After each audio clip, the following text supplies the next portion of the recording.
일단 애국가에 대한 아주 놀라운 사실이 있어요, 여러분. 우리나라는 현재 법률상 국가, 그러니까 나라의 노래가 없습니다. 애국가는 법률상 우리나라 국가가 아니에요. 띵.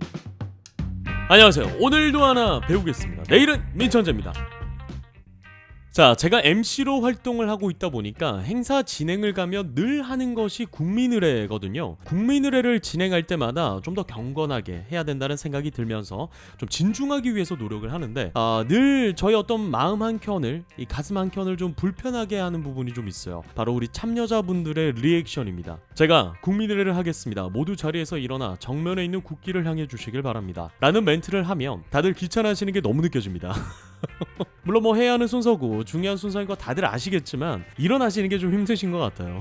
이해합니다. 여튼 늘 저는 이 부분이 좀 궁금했어요. 국민의례는 어떻게 시작이 됐고 또 어떤 역사적 이야기가 숨어있는지 좀 궁금하더라고요. 그래서 제가 알아봤습니다. 자, 오늘의 주제는 행사할 때마다 하는 국민의례 왜 하게 되었는지입니다. 그리고 우리가 몰랐던 뒷이야기까지 한번 쭉 알아보도록 하겠습니다. 자, 먼저 국민의례는 국기에 대한 경례, 애국가 제창, 묵념 순으로 이어지죠. 국민의례는 공식적인 시작을 알리는 의식이기도 하고요. 행사의 무게감을 부여하고 품격을 높이는 역할을 하기도 하죠. 그리고 본질적으로 우리가 모두 같은 행동을 하면서 공동체 의식을 가지고 국가에 대한 존중을 표하는 데 있습니다. 그리고 무엇보다 가장 중요한 건 법적으로 정해져 있어요. 공공기관이 주최 주관하는 경우에 법적으로 하도록 명시가 되어 있죠. 자, 그렇다면 국민의례는 언제부터 시작이 되었느냐? 일단 국민의례라는 용어는 1972년 박정희 정부에서 처음 공식적으로 사용이 되었고, 이때 지금과 같은 순서가 만들어졌습니다. 이 의례 문화는 해방 후에 미군정 시기에 미군의 영향을 받아서 군대를 통해서 일부 도입되게 됐는데, 1948년 정부 수립 후에 의례 문화를 만들 때 이 미군정 시기의 문화를 일부 계승한 거죠. 그럼 그 전까지 의례 문화는 없었느냐? 일단 조선시대의 의례 문화는 없었습니다. 당시 국가의 개념이 현재와는 좀 달랐기 때문에 의례 문화가 존재하진 않았어요. 당시에는 국가가 곧 군주였기 때문에 왕이 국가고 국가가 왕이었던 시절이었고, 그저 왕을 향해서 절을 하는 것이 예의를 갖추는 것이었고, 그리고 그것이 곧 국가를 향한 예의를 갖추는 것이었죠. 일제감정기 시기에는 일본의 영향을 받아서 기미가요 제창, 일장기 개양, 신사참배 등 의례 문화가 학교나 행사에서 강요되고 있었어요. 이 시기의 영향으로 이 의례 문화에 대한 거부감을 갖는 사람들도 좀 있습니다. 종교적, 양심적 이유뿐만 아니라 일제 잔재라는 인식이 존재한 거죠. 하지만 광복 이후에는 공식적으로는 일단 없어지긴 했습니다. 그런데 현재 국민의례는 일제보다는 미국식 시스템의 영향을 좀 더 많이 받았고, 일본 또한 서구 문화를 벤치마킹한 거기 때문에 같은 계열이라고 볼 수 있겠죠. 그래서 완벽하게 일제 의례 문화가 없어졌다고 보기도 어렵고 그대로 이어져 오고 있다고 보기도 좀 어려운 거죠. 여튼 현재는 오랜 기간이 지나면서 우리나라만의 의례 문화가 자리를 잡아가는 게 좀 중요하지 않나 라는 생각이 드네요. 자, 그런데 여러분, 이 국민의례 순서가 좀 개정되고 있다는 걸 알고 계신가요? 1972년 이 국민의례가 정식 절차가 되고 2017년에 다시 한 번 더 개정이 됩니다. 이게 가장 최근이에요. 제가 행사를 가보면 개정된 내용을 잘 모르시고 계시는 분들이 많으신 것 같더라고요. 잠시 짚고 넘어가도록 하겠습니다. 먼저 시작 멘트부터 수정이 됐어요. 원래는 국민의례가 있겠습니다 였는데 이게 국민의례를 하겠습니다로 바뀐 거죠. 수동적인 참여보다는 좀 더 능동적인 참여 유도를 위해서 있겠습니다에서 하겠습니다로 수정이 된 거예요. 그래서 시작 멘트는 지금부터 국민의례를 하겠습니다 인 거죠. 이어서 모두 자리에서 일어나 정면에 있는 국기를 향해 달라라는 멘트가 나오는데, 여기도 개정안에 변경된 내용이 있습니다. 몸이 불편하신 분들이나 거동에 어려움이 있으신 분들이 계시기 때문에 이분들을 위한 배려 멘트를 좀 적절하게 추가할 수 있도록 개정이 되었죠. 그래서 보통 저는 모두 자리에서 일어나 정면에 있는 국기를 향해 주시고, 몸이 불편하신 분들께서는 앉은 채로 예를 갖춰 주시길 바랍니다 라고 멘트를 많이 합니다. 그리고 국민의례를 진행함에 있어서도 변동이 있습니다. 이 국민의례는 정식 절차와 약식 절차가 존재하죠. 이 정식 절차는 국기에 대한 경례, 당시 연주곡에 맞춰 맹세문을 낭독하고, 애국가는 1절에서 4절을 모두 제창해야 하는데 행사의 성격이나 상황에 따라서 1절만 제창할 수도 있습니다. 그리고 묵념 연주곡에 맞춰 묵념을 진행하죠. 그런데 이 약식이 조금 어려워요. 이 약식은 행사의 원활한 진행을 위해서 좀 간소화시킨 거거든요. 국기에 대한 경례 방법에 따라서 총 3가지로 나뉩니다. 먼저 전주 없는 애국가 1절 연주에 맹세문은 낭독하지 않고 경례만 진행하는 방법이 있고요. 두 번째는 경례곡 연주와 맹세문을 낭독하면서 경례를 하는 방법이 있습니다. 세 번째는 구령만으로 대체하는 경우가 있죠. 그리고 애국가는 모두 생략을 하고 묵념을 진행해야 하는데, 이것은 이것은 상황에 따라서 생략이 가능합니다. 원래는 묵념도 생략을 하는 것이 정석이었습니다만 이 개정안에는 묵념은 진행해야 합니다. 다만 행사의 성격이나 상황에 따라서 생략이 가능한 거죠. 그리고 마무리로 보통 이하 국민의례는 생략하겠습니다 라는 멘트를 하잖아요. 이런 멘트는 별도로 하지 않아도 괜찮습니다. 그래서 굳게 대하여 경례, 나는 자랑스러운 어쩌저쩌저쩌고 바로 모두 자리에 앉아주시길 바랍니다 하고 다음 멘트로 그냥 바로 넘어가시면 돼요. 그리고 묵념을 진행할 때 멘트도 수정됐습니다. 원래는 순국선열 및 호국 영령에 대한 묵념이 있겠습니다 였죠. 이게 이제 문어체와 존댓말로 바뀌었습니다. 순국선열과 호국 영령에 대한 묵념을 올리겠습니다 로 수정이 됐어요. 그리고 행사 성격상 불가피한 경우를 제외하고는 묵념 대상자를 추가하는 것은 금지되어 있습니다. 어쨌든 뭐 참여하는 마음이 중요한 게 아닌가라고 생각을 하실 수도 있지만 이 정석을 알고 있는 것과 그렇지 않은 것은 큰 차이가 있기 때문에 일단 그런 의미에서 한번 정리를 해드려봤어요.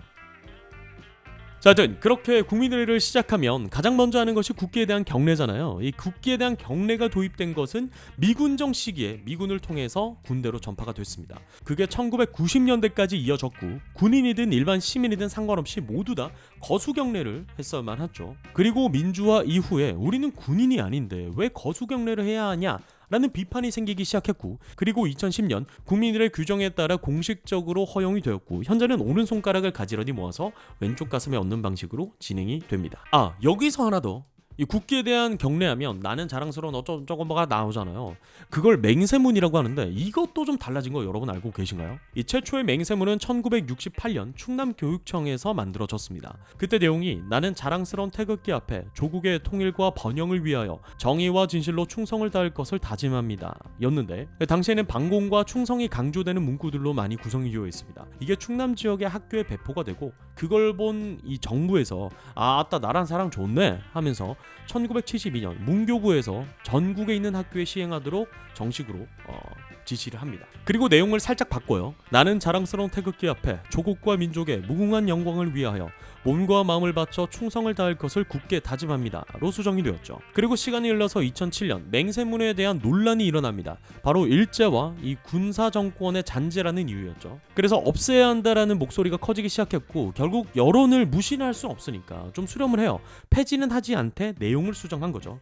그래서 현재는 나는 자랑스러운 태극기 앞에 자유롭고 정의로운 대한민국의 무궁한 영광을 위하여 충성을 다할 것을 굳게 다짐합니다 로 바뀌었어요. 이게 좀 더 민주적이고 자율적이고 책임 중심의 내용으로 수정이 됐습니다. 여기서 중점적으로 좀 보는 시각이 존재하는데 바로 자유롭고 정의로운 대한민국이라는 부분입니다. 다시 말해서 군사정권을 겪으면서 이 대한민국이 자유롭고 정의롭지 못하면 언제든지 저항권을 행사할 수 있다라는 어떤 뜻을 내포하고 있는 거죠.